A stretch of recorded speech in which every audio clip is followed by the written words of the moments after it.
Ladies and gentlemen, good evening. We are so happy to have you here at our November Forefront series. I hope this is not your first, but if it is your first, I hope that we'll see you again very soon. Tonight you have a very special event. I'm Jennifer Potter. I have the honor of serving as the Senior Vice President of Research at UT Health San Antonio. Tonight we're going to have a special showcase, Dialogue on Dementia, presented by one of our most cherished faculty, Dr. Sudha Seshadri. And when you saw those numbers there, you may not realize that UT Health is 72nd in the world in university funding by the National Institutes of Health. It's incredible what has happened. And our institute, where we receive our most funding, is our National Institute on Aging, as a result of many investigators, including the investigators at the BIGS and Dr. Seshadri's work. I'd like to thank you all for being here tonight and taking time out of your day to learn about UT Health and to learn about a disease that is just so critical for us to understand, and you'll be hearing more about that tonight. Before we begin our program and we introduce a special guest, I'd like to take a moment to recognize some people in the audience who are particularly special and hold places in our hearts with this programming. First, I'd like to acknowledge Ms. Laura Watts, Development Board Chair.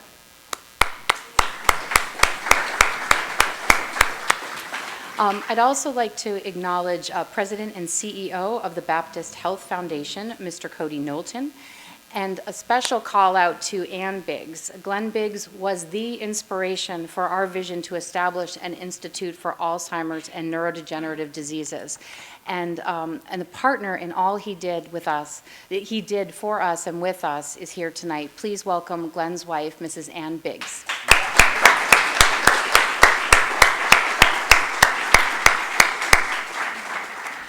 Bill and Rebecca Reed were community members who developed the Dialogue on Dementia concept in 2019 to showcase the work Dr. Seshadri and the Biggs Institute team are doing to find a cure for various neurodegenerative diseases. The Reeds and each of our important sponsors are helping the Biggs Institute to become one of America's most comprehensive centers in advancing Alzheimer's care, education, and research. We are known nationally for this work, and it is just so important the contributions you make to continue that and bring this quality and experience and the research and innovation here to San Antonio. Now I have the pleasure of introducing someone near and dear to our university and our community. Many of you already know who this is, so I will introduce him briefly. Dr. Francisco Cigarroa is a nationally renowned transplant surgeon. He received his bachelor's degree in biology from Yale University and his medical degree from the University of Texas Southwestern Medical Center in Dallas. He completed fellowships in pediatric surgery and transplant surgery at Johns Hopkins Hospital. Dr. Cigarroa became a faculty member at UT Health San Antonio in 1995. In 2009, Dr. Cigarroa became the first Hispanic to be named Chancellor of the University of Texas System, and along the way he also was president of UT Health San Antonio. Currently, we have the honor and privilege of having Dr. Cigarroa serve as acting dean of the Joe R. and Teresa Lozano Long School of Medicine. Please join me in welcoming to the stage Dr. Francisco Cigarroa.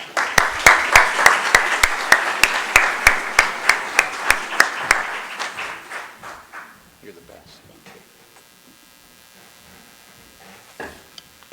And it is so wonderful to see you. And you know how much I loved Glenn. So I think you're going to be very proud of this evening.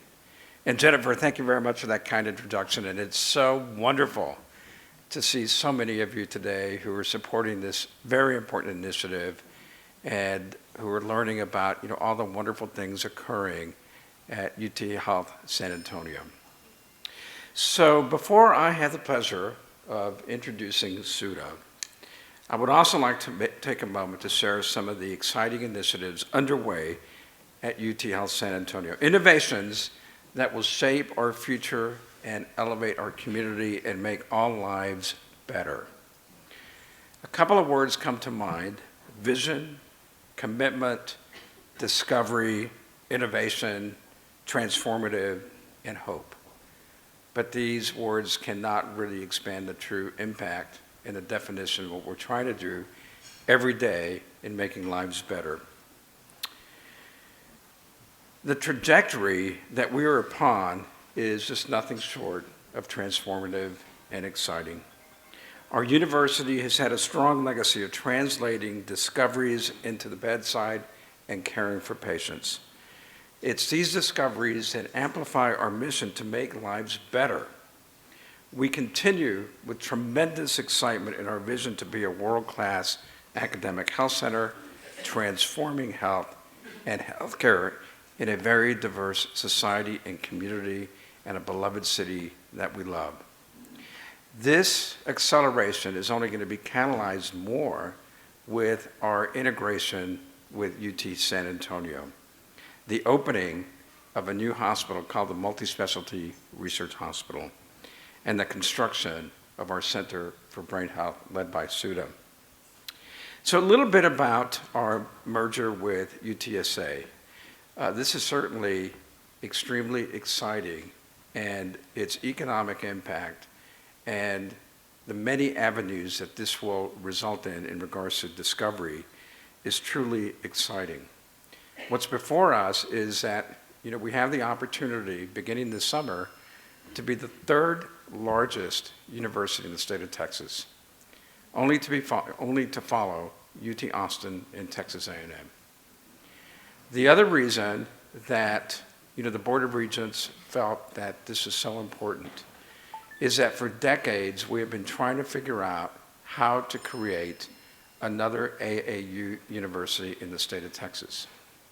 California has 9. New York has 6. Texas has 3. It doesn't make sense. Truly. So, essentially this integration, puts us at the true horizon of becoming among one of 69 universities in the United States to become an AAU university. And Jennifer, just imagine what that is going to mean for generations of students in the population that we serve. So, extremely exciting news on that front. Just a couple of statistics on that front. This new university, this new elite university, is going to have more than 40,000 students, about 16,000 employees, nearly $500 million in research expenditures, a $2.2 billion budget, and a $1.1 billion in endowments. Debbie, I think you've been a part of some of those endowments, so thank you very much. So UT Health Science Center's new hospital, where innovation meets compassion and where hope emerges, is set to open on December the 10th, just a couple of weeks from today. Patients, their families, and our community will experience how we are revolutionizing patient care and delivery. Services provided at this hospital include complex surgeries, procedures, and therapies, but there will be a significant emphasis on cancer care.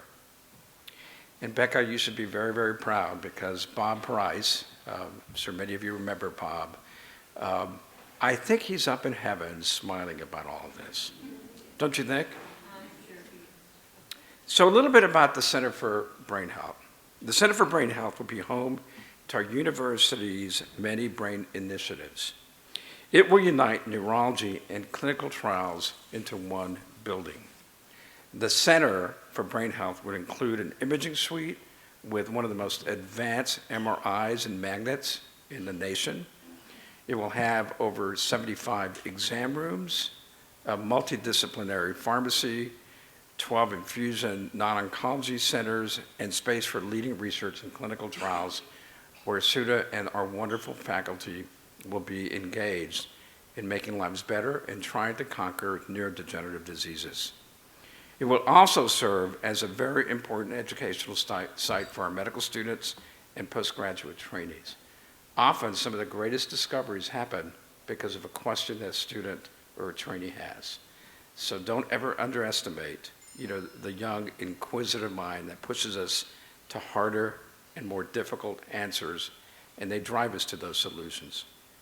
Like our new hospital, the building will be designed for the future and feature ease of access for patients and their loved ones. So the building will house the Glenn Biggs Institute for Alzheimer's and neurodegenerative diseases. The Biggs Institute is led by SUDA, and we'll have an opportunity to give her a big applause in a little bit. and it is the only NIA-designated Alzheimer's disease research center in Texas. You know, Bill Henrich asked Suda, do you think you can do this within 10 years?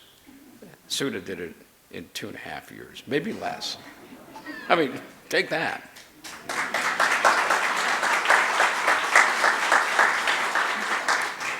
So the Center for Brain Health will enhance our health sciences recognition as a leading state, national, and international destination for evidence-based brain health care and treatment, a beacon of hope for Texans who can benefit from the measures and the therapies offered. So it's almost more than a third complete. It is expected to be completed by September of 2025 and anticipated opening just a year from now in December of 2025. So now a little bit about Dr. Seshadri. She is, first of all, beyond anything else, a wonderful human being. Right? She's also a behavioral neurologist and the Robert Barker Distinguished University Professor of Neurology, Psychiatry, and Cellular and Integrative Physiology at the Joe R. and Teresa Lozano Long School of Medicine. Since December of 2017, she has served as the founding director.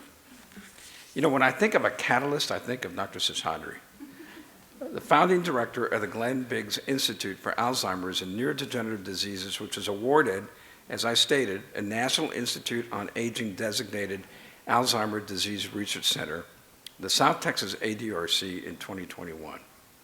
The Biggs Institute combines comprehensive, compassionate, continuing clinical care for a broad range of vascular and neurodegenerative diseases with basic computational and epidemiological research, advocacy, outreach to our community, training and education, with a special emphasis on bringing the most advanced precision, prevention, diagnosis, and treatment approaches to all our community and to those who are underserved. Suda completed her medical education and residency training in internal medicine and neurology at the Christian Medical College in Vellore, the Madras Medical College, Chennai, and at the All India Institute of Medical Sciences in New Delhi. These are some of the very best health science centers in the entire India. She later completed a second residency at Boston University, where actually my father got his MD degree, along with fellowship training in the neurobiology of aging and neuroepidemiology at the University of Massachusetts Medical Center in Worcester, Massachusetts. She is a senior investigator also with an adjunct appointment as a professor of neurology at Boston University. Her research interests are very broad and superb in uncovering the biology of Alzheimer's disease and related dementias, stroke, vascular brain injury through epidemiologic, genetic, multi-omic biomarker studies. So she's really truly understanding the molecular signatures of these disease processes and developing targeted therapies for such reasons. She has received single-handedly over $100 million in grant funding from National Institutes of Health. You know, most investigators would consider themselves a success if they got one NIH grant. Well, Suda has kind of embarrassed us all. But she does it so elegantly. It almost feels good. So she has had over 500 peer-reviewed publications, has mentored over 45 physicians and scientists, and she has won awards as a teacher, as a clinician, as a scientist, including election to the Alpha Omega Alpha and the Association of American Physicians, which are truly prestigious honors.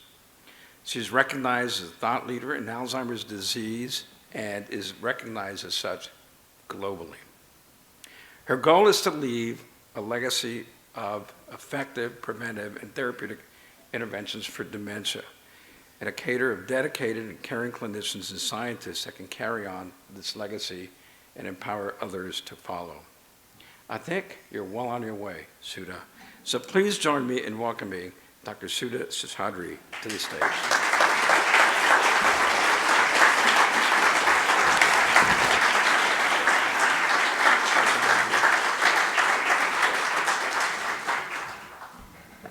Thank you all. What an honor to be here. Thank you for those kind words, Dean Sigroa. And this is the only city, university, institution in the world where I do believe this dream can come true. I'm here because of the vision, as you heard, of Glenn and Ann Beggs, President Henrich. And indeed, it takes a village, it takes a whole world to address a monster like dementia. And so I'm so grateful for the support of the institution, for my partner, the chair of neurology, Carlene Jackson, my partner in the San Antonio, the South Texas Alzheimer's Center, Gladys Maestri of UTRGV, and my partner in life, Vasan Ramachandran, who's now here as the dean. And I am so, so, so grateful to the vision and generosity of so many of you who put together this dream and handed it to me. And over these last 7 years, we have been able to get funding from the NIH. We have had so much generous funding from foundations locally, like the Baptist and other foundations. And we have won competitive grants from foundations all over the world, from funders like the Alzheimer's Association. So, today I want to take you on a journey of what we, all of us, are doing to address this. So thank you all. I'll be talking about the fact that dementia is just a syndrome. It's like saying somebody had a fracture. It just means that the person is not having the memory and thinking, emotional and behavioral control abilities that they once had. But this can be because of many reasons. And at the Biggs, we therefore address all of them, as many of them as we can. And I want to say, reiterate, that all of us, that San Antonio is a leader in this fight to understand all of dementia, to address all of dementia. Just last year, we had about 100 people from over 40 countries meet just north of here and brainstorm on what we could do, training the next generation. And so together, I do believe that we are building the team. We are building the resources. I know it's not happening fast enough. I know there are many of you who wish we had a treatment to stop and reverse dementia yesterday. I do believe we'll make that happen this decade. I know there are many of you who wish we had a vaccination to prevent dementia, and we don't, and I'm sorry, but we are doing a trial of a vaccination.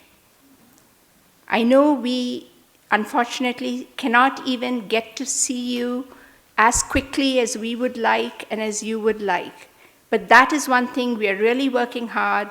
The Center for Brain Health will help, and within the next 1 or 2 years, we want to make sure that everybody who needs to see us can do so within a month. And I'll talk about how we are working hard towards that.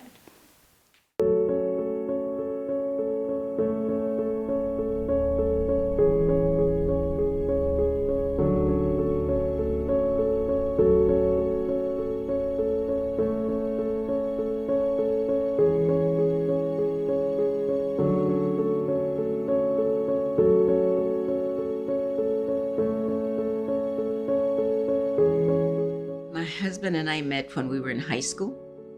We were high school sweethearts. After we graduated from high school, it wasn't long after that we got engaged and we got married. And we've been with each other ever since.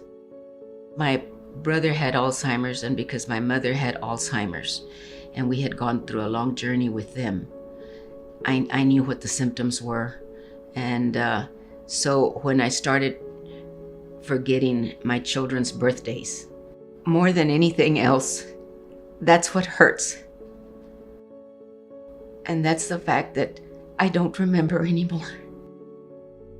That's when we decided to go see my primary care physician. We said, you know what, I think that we would like to talk to a specialist that deals with Alzheimer's. He says that I've got the perfect one for you. And we discussed that she had some mild changes in her thinking and in her cognition, and that was likely related to Alzheimer's disease. After we had talked about different medication therapy, we talked about some other things that she could do to really help with her brain health and just her overall functioning. One of those things that we thought about was just doing a little bit of counseling. They referred me to counseling services, and I was fortunate enough to be referred to Melissa. Just a life sent for me. Some days are harder than others for us, and some days, as I realize how the disease is progressing within me, I'll walk into her office and I'll say, Melissa, and I let it all out. I tell her I'm sorry I have to dump on you, but she says, that's what I'm here for.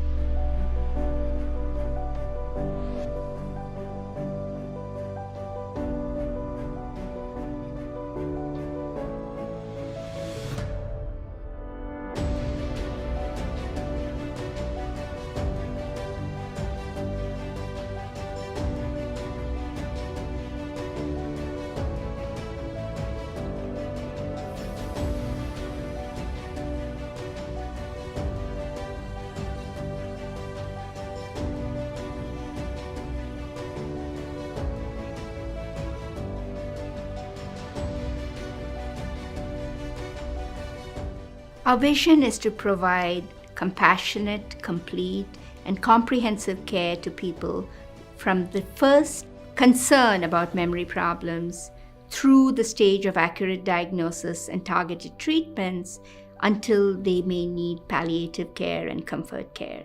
And to do this, we have a team that includes neurologists, psychiatrists, geriatricians, different types of therapists, occupational, speech, dietitian, social work, as well as caring for the caregiver.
So we are the youngest, but we are already the largest Hispanic recruiting Alzheimer's center out of all 37 all over the country.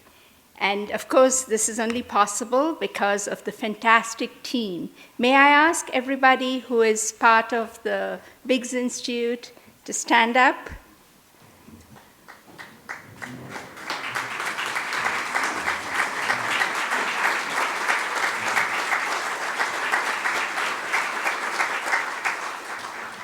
I'm so grateful to all of them for being here. Please circulate and ask them questions. This is us in the TARC meeting, the Texas Alzheimer Research Care Consortium meeting in April of last year. And for this year, this is the picture they have on their front page. And this is us at the Philadelphia Alzheimer's Association International Conference with the Alzheimer's Association, 65 abstracts from the whole group. So this support of the institution, of the community, and this wonderful team is what gives me hope. And because we are taking a very thorough, scientific, comprehensive approach to understanding what causes dementia. It's a sort of balance between the resilience that you've built up over a lifetime. You know, the NUN study is now housed at the Biggs, and that taught us a lot about how to build up resilience during life. And on the other hand, you have all the insults that build up in the brain over time, the neurodegenerative diseases. And there's a long list of diseases, and they're all called Alzheimer's disease and related disorders. One person who has dementia typically doesn't have just one thing that's affecting the brain. It is often 2 or 3 things. And among them, the most common are Alzheimer's disease, which means you have a buildup of 2 bad proteins, abnormal amyloid and abnormal tau. It's vascular disease from diabetes, heart disease, and all that. It is dementia with Lewy bodies, where synuclein builds up in the brain, and it's something called TDP-43-related encephalopathy. One helpful thing is that these diseases pass through a stage called mild cognitive impairment, which is when you want to catch the disease, because that gives us the best chance of preventing progression, of enrolling in a study. And all of these different types of disease have mild cognitive impairment. And then there's the genetics and the environment. And what can we do about this? Genetics is not destiny.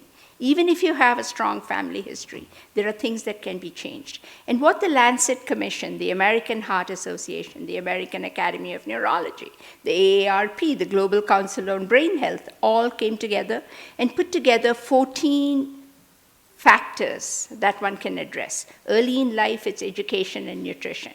Later on, it's a lot of vascular risk factors. It is your occupation. Further, avoiding head trauma. Further in life, it is remaining socially engaged, making sure that hearing and vision are tested and supported if needed. It is combating things like addiction, alcohol, sleep, ensuring the diet is good. So in general, a heart-healthy lifestyle appears to be good. We now have a preventive neurologist called Sarah Doyle, who's starting up brain health clinics for preserving brain health, initially in the executive health package, and then we are working with insurers to try and provide it. She does have clinics as part of the Biggs. So you already heard, we are able to bring together a lot of things because we believe that good care is the foundation of good science. And doing good science is essential to ensure we have good care. And one person who embodies this almost more than anybody else in the Biggs is my wonderful colleague, Dr. Anna Campbell Sullivan. This year, she was able to bring a center of excellence for frontotemporal dementia, which is a less common, but a devastating type because it happens early. So let me invite Dr. Sullivan to tell you about it.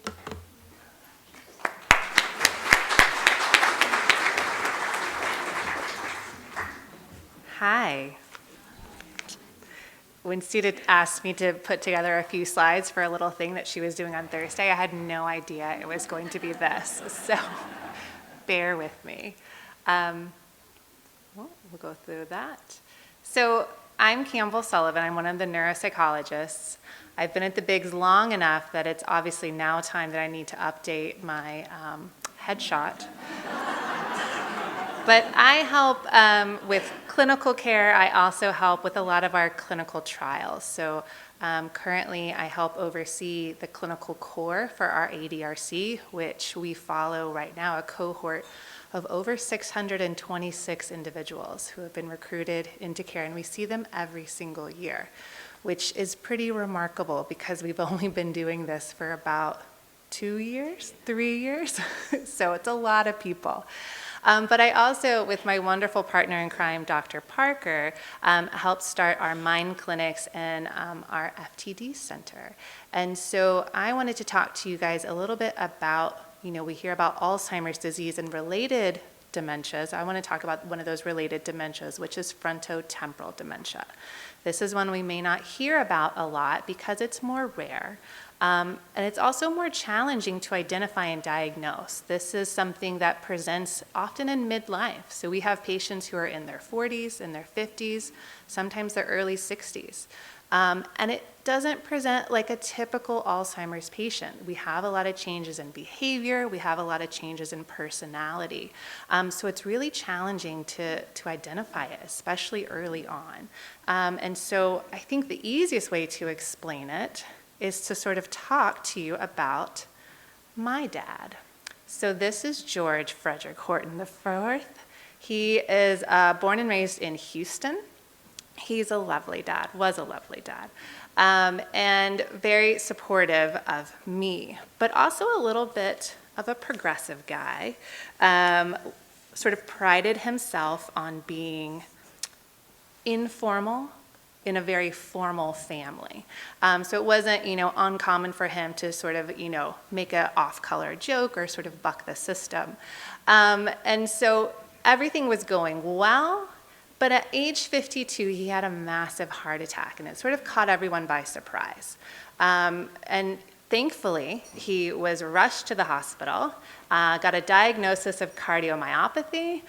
They were able, I think, implanted a defibrillator, and he did pretty darn well. It's hard to see. But he realized, at that time he'd worked enough, he wanted to sell the family business, and he wanted to retire out to the hill country. And so he did. And for many years, he did very well, and he liked to watch the deer outside the house, and he would call and tell me all about it. But around age 60, I started to notice some subtle changes, and it was really hard to put my finger on it, but just little things were off. He would say things that were just a little bit mean, a little bit off color, but it was sort of easy to be like, oh, he's always been like that, or this is just part of the aging process. But then it got worse, and then he was saying things that were really hurtful or very off color. And not really recognizing it, and definitely not apologizing for it. This was a guy who was pretty particular about table manners, and I noticed something was definitely wrong when we went to a family function, and everyone was sitting there at the meal, and everyone had been served, and he ate very, very fast, and then picked up his plate and started to lick it, with no shame whatsoever, much to the chagrin of myself and everyone else at the table. And so, when he was called to task, he had no recognition, no shame, no embarrassment about it. He was simply like, yeah, it was good. I'm going to do that. And so it was hard to figure out what's going on, especially because his memory was impeccable. So I don't think the idea of a dementia syndrome was really on anyone's radar. And he was followed closely by cardiology and by his primary care physician, and we knew something was wrong, but no one really knew what. He got very disinhibited. He started to get very rigid. He got a little bit obsessed with Regis and Kelly, if you guys remember that show. He'd watch it religiously. He would record it. He had all the videos standing there, and then he would, tell me all about what Kelly was doing for that day. He and Kelly were best friends. But it was a little odd. And then we started to notice that he was making sort of questionable financial decisions. So spending large amounts of money on things that perhaps he didn't need, but then not paying taxes. So things definitely were amiss. But we never got those answers, and we sort of missed it, and we explained it away, because I feel like a lot of times when individuals are in middle age and starting to show changes in behavior or personality, it's pretty easy to say, oh, it's just a midlife crisis. Like, it'll be fine. We buy a sports car, we're going to sort of ignore it, or this is just the normal aging process. And sometimes it is, but then sometimes it's not. And so that, I think, is why it's really important to sort of spread awareness about these, more rare or atypical dementia syndromes. And so why does it present so differently from like an Alzheimer's disease? It's because it's affecting different parts of the brain. So if you look here at these two brains, we have the green brain, which is an Alzheimer's disease brain. And that green area shows the areas of the brain that are atrophying, they're shrinking because of the bad proteins building up. And it's building up in the back of the brain and then sort of deep in the memory centers. And that's sort of the typical pattern we see on imaging of an Alzheimer's patient. Whereas a frontotemporal dementia patient, we're seeing that atrophy in the front part of the brain, in the frontal lobes. And so that is the area responsible for things like attention, judgment, making good choices, and personality. And so when we see atrophy there or changes in the front part of the brain, it can result in a lot of different clinical syndromes. So this is a very messy slide, but all of these little circles show the different FTD syndromes that can be diagnosed in life. And you see they overlap with one another. We have behavioral changes, we have motor changes, we have language changes. It's very challenging, but it's very important to identify because these families really need answers. And a lot of times they don't get it. And these can be some of the most challenging patients to try and manage in the home because the personalities do change and they do things that sort of are illogical. So that brings us to the ALL-FTD research study. So this was a large multi-site study that originated at UCSF, at the Memory and Aging Center, and at the Mayo Clinic. But this is a rare disease, so what they decided to do was to join forces. And not only join forces, but invite other people to the table. So we were invited to participate on a trial basis 18 months ago, maybe 2 years ago. And when you're on a trial basis, they don't give you a lot of funding. So the only way we were able to do this was from generous donations from many of you in this room, so thank you very much. And the only reason we were even on their radar is because we were doing a lot of the really highly tailored and complicated caregiver support for these FTD families. So, but I am happy to say that we have now been accepted with open arms to the ALL-FTD community, and we are sort of a bona fide site. And it's a complicated protocol. It's one of our most complex research protocols at the Biggs. It takes 2 full days to complete. And this is challenging because we have patients who have a lot of behavioral changes. They may not want to do an MRI. They may not want to do a blood draw. It may be really hard to get all the testing from them. And then we have a lot of work for caregivers too. So it can take a lot. But what is special about this study is that we're evaluating not only symptomatic patients, but also any asymptomatic family members. If we suspect that this is a familial form of FTD, we will enroll those family members and follow them every single year. So, but it's a rare disease. So in the last 18 months, we have identified and recruited 36 participants.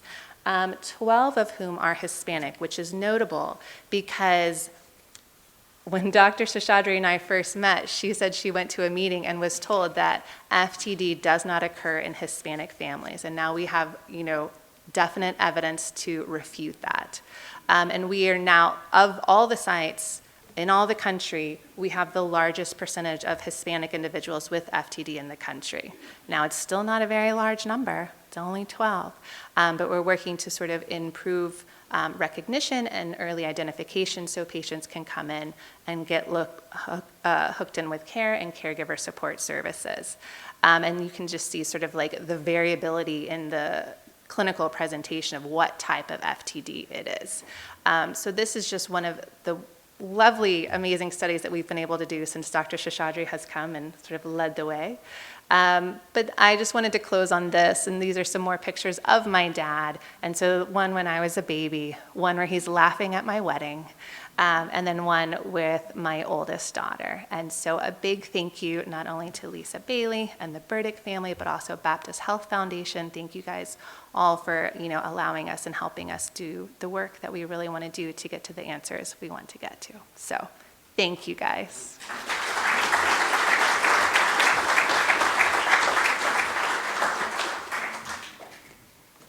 Thank you. You can see the passion and conviction everybody brings. And we want to do restorative and resilience enhancing therapies, create those spaces. It's not just about making a diagnosis. And so in the Center for Brain Health, in partnership with the School of Health Professions and the School of Public Health, we'll have full-time speech-language communication, diet, nutrition, so many other things, including a physical therapy space, occupational therapy, including driving assessments, an apartment where a caregiver can learn how to do things with the patient, and music and art, because dementia is a stage in life. And sometimes, as some parts like speaking become more challenging, art and music can emerge and can provide comfort to patient and caregiver. We didn't know this 15 years ago, but it was because of observations by patients and families that sometimes people who are not artists become artists when their ability to communicate verbally goes down. Other new care initiatives, we have Dr. Wow, who started a sleep clinic. We have Dr. Teixeira here today, who is our geriatric psychiatrist. He moved here from Houston. We have Dr. Romero, who's looking at neuroimmunology aspects. And we've started clinics, strengthened clinics in Laredo, in the Hill Country, and downtown at the Robert B. Greene. I told you we became a Dementia with Lewy Bodies Center of Excellence this past year as well. One of 20 centers led by Drs. Tanner and Hahn and Koss. And Dr. Patel is leading since July a home-based CMS new form of reimbursement, which is called the GUIDE program, where people can check in every month. And we think this will be helpful because it'll also allow for reimbursed respite care.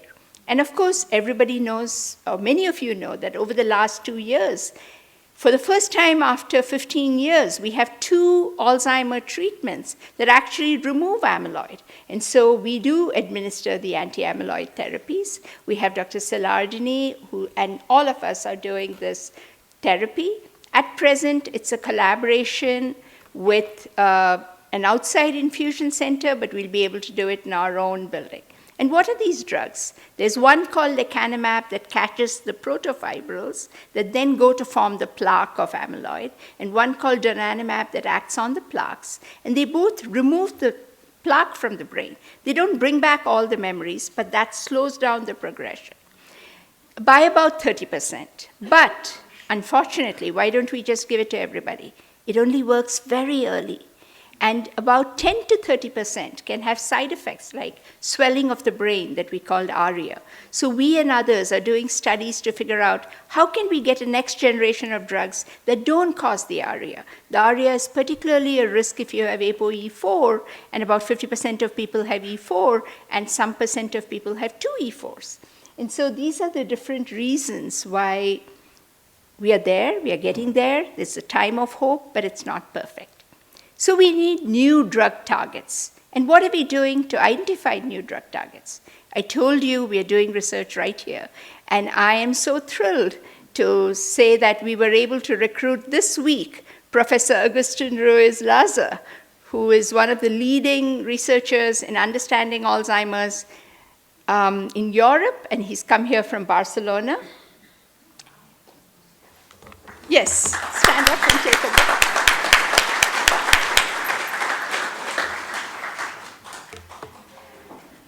We are looking for biomarkers for all those different types of dementia. And we used to send the CSF, the spinal fluid. I wanted to show the spinal fluid needle is not bigger than the blood needle. So we shouldn't worry too much about that. But we have all the latest equipment to do these assays. And we now are CLIA certified, so we don't need to send it out to Mayo. We can do it right here. We don't yet have a FDA licensed blood test, but we're getting some new equipment to look at 250 markers in as little as a drop of blood so that we can see all the different strands. Another way is looking at PET scans, which can tell you if there's amyloid, if there's tau during life. But they cost $10,000 to $15,000, and Medicare is not paying for them. But we have these studies now, ADNI and Clarity, that will let us do it in those 600 people who are enrolled in different studies, and correlate it with the plasma markers so that eventually in a year or two, we might be able to offer better plasma markers. We have Dr. Harbis, who you saw leading these studies, also winning about $30 million this year in grants to look at tau. Because one of the big controversies across the Atlantic and here is that amyloid in the brain alone is not enough. It's when the amyloid makes tau deposit there that the memory and thinking get affected, and this is not a tight link. It differs based on genes, based on your vascular risk and other things. So this study will help us understand what is making that connection and how can we interfere with it. And so this means we need to expand our PET scans. There will be a new PET in the Center for Brain Health, and update our cyclotron, and Dr. Kumara Perumal is leading a lot of this. And already, today, this month in Brain, there's a paper being published by one of our postdoc students trying to take all this imaging data and exactly predict what the brain looks like at pathology, so that in individual people, what is the mixture of all of these different diseases? How much DLB, how much vascular, and how much AD? And so Brain is a very prestigious journal. But what about picking up things early in the primary care doctor's office? So there's plasma, but there's also things like just taking a picture of the eye, because the eye is the window to the brain, of seeing how people walk and how their walking differs when they have to do a mental task while they walk, of doing things like hearing and then trying to discern words when there's noise around, speech and noise, of doing things on your smartphone and on your home. Some of you have volunteered for some of these studies. And so we are hoping that these will provide answers that your primary care, as you walk in, can say, this is the dementia risk based on some of these assessments. And what if you're 40 or 50 and there's a family history and you want to know? One of the best ways is to do genetic testing. But it's less than 5% of people where we actually find a specific gene. And Julia Castro, who's here today, is our genetic counselor, and she may have talked to some of you, got a family history, and we send off for 43 genes. Sometimes we get an answer that's plus minus, and then we test the blood or we test other family members. But 95% of the people, we don't have one gene. We have maybe 90 genes or some part of 90 genes. So we are able to create polygenic risk scores, and we hope to roll these out in the next year. And this is there for Parkinson's, for resilience. But there wasn't a polygenic risk score for vascular dementia.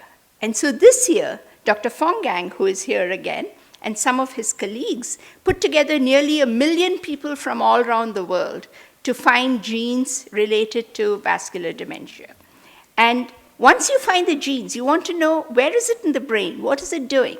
So this year we have this spatial omics, a really cool kind of microscope called the Xenium, that this is a mouse brain. Each color molecule is one type of molecule.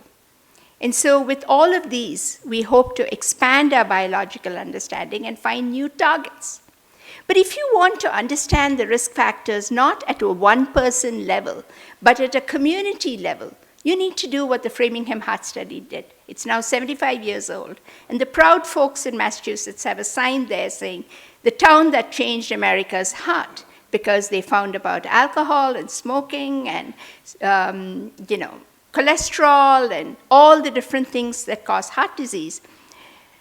And Dr. Seti Zabal, who is here today and was a postdoc at Framingham, came here and has reactivated a hidden jewel in San Antonio. Back in 1979, there was a diabetes and heart study that began. It has the best insulin data in the world and had 8 cycles. Dr. Hazuda is still with the study. And so we were able to bring back these people. Dr. Satyasabal got a big grant of 16 million. And these people will have memory testing and blood tests, CSF tests, vascular heart testing, as well as exquisite imaging of the brain, so we can understand what does brain aging look like in South Texas. What are the risk and resilience factors in our people? But answers, we're not just looking for answers in South Texas, because an answer from anywhere is helpful to all of us, right? And the most genetic diversity in the world is in the continent of Africa. So Bernard Fongang has some funding from NIA to build capacity, to build partnerships, two-way learning with as many as 17 countries in Africa. We are also looking at the microbes in our gut and the microbes in our mouths and seeing how these are related to dementia. And work done here in San Antonio led to 2 of our young funded to go to Amsterdam and present, and their videos were recorded and shown in the local news because they found that there were some protective types of bacteria. And working with Dr. Deborah Mello Van Lent, a nutritional epidemiologist at the Biggs, we are looking at this nexus between diet, the bacteria in the gut, and how they together change the metabolites in the body and the brain. So these are all leading to new drug targets. But is there anything available right now? Well, we have a study starting up that breaks, we hope, the link between the amyloid and the bad effects of amyloid. So this is a drug, an oral drug, that would bind and displace the amyloid so that the synapses don't get hurt. And we will be starting this up soon. Of course, it's a trial. We don't know if it'll work. We're also doing a vaccine study in Down syndrome. You know, people with Down syndrome have 3 copies of the amyloid precursor protein. So in the 40s and 50s, they are more likely to get Alzheimer's. And so we are looking for adult Down syndrome so that if the vaccine works, it might work for Alzheimer's as well. And we are doing this new thing called neuromodulation. You've heard about ultrasound, transcranial magnetic stimulation, transcranial direct current stimulation for depression, for Huntington's. Some of you are part of a study where for 1 hour in the morning, you see something and hear something, and it changes the brainwave pattern so the amyloid is removed. And colleagues like Dr. Teixeira, Dr. Diaraskin, Dr. Papanastasio, Dr. Peter Fox are looking at whether these methods are working using functional MRI and using new tools that we'd like to bring, like infrared spectroscopy, where infrared light shows the brain circulation. And this is a place where we will put all this together. But it's not just for doctors and researchers. This is your Center for Brain Health. This is where we want patients and families to tell us how we can better take care of them, to tell us what is the research questions they want answered. And so here's to the next very exciting few years. Thank you all.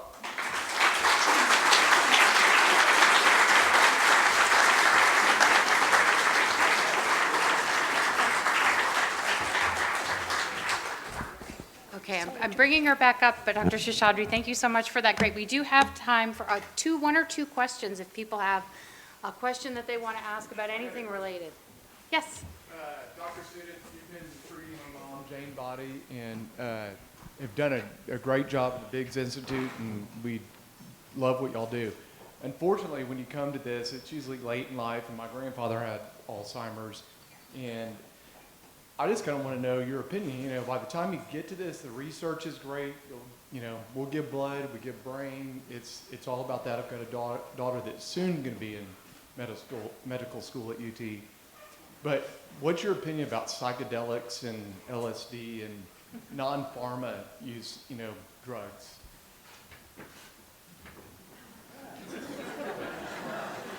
I hear two questions there. One is, what can we do much earlier in life? And I think we have a little more answers there. Dr. Castro and Tanner, we are part of a national familial Alzheimer's studies where we are trying to find answers. We had a study where people with amyloid who were completely normal were put on the lecanemab, and we'll see what happens. Now, is part of the solution stimulating the brain with psychedelics? I really do not have the expertise to answer that question, and as you know, it's a difficult question to study given all the concerns about use of these drugs and what other side effects they may have. You know, we know ketamine, for instance, can be beneficial for depression, but we also know it can be dangerous. So this is not an area that we are researching right now at the Biggs. But I will look into it some more and get back to you when we meet.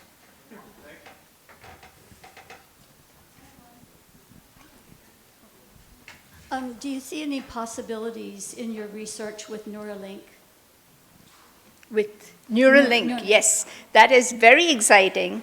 And, you know, as part of our speech-language communication process, for instance, I think over time, if it is, we know that we are able to translate thinking and EEG patterns into communication. And this is such an exciting development. So I do think this is something where more research is completely warranted. So I think we are going to, with that, say thank you. One more question?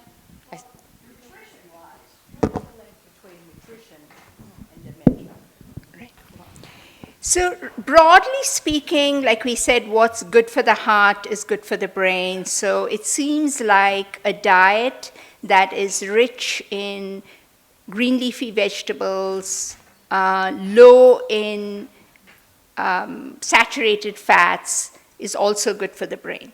There is a lot of individual differences. There have been, studies of specific diets, for instance, an inflammatory diet, ultra-processed foods. These seem to have things that are harmful for the brain.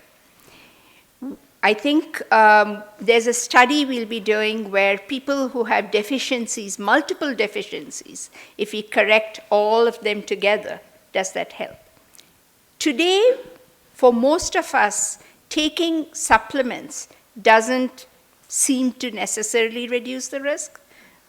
But if you have a deficiency, then correcting that seems important, whether it's vitamin D or B12 or any other specific nutrient.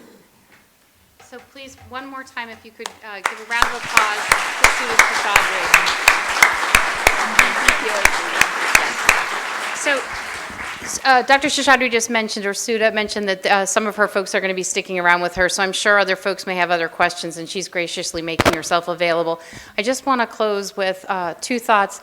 The first is we're so grateful at UT Health that scientists, like some of the ones you saw or heard about today, as well as Sudha, who brought them here, choose to make their scientific home at UT Health. It's a big decision in the career of a scientist where they choose to do their work, and we're really honored to have all of these individuals here. And lastly, the reason that they are here is not just because of UT Health San Antonio and their science, it's because of this community and all of you who take the time to come to events like this, and Mrs. Biggs, who made the initial effort to do this. It would not be possible without you. So thank you, all of you, for all that you do for us. Thank you.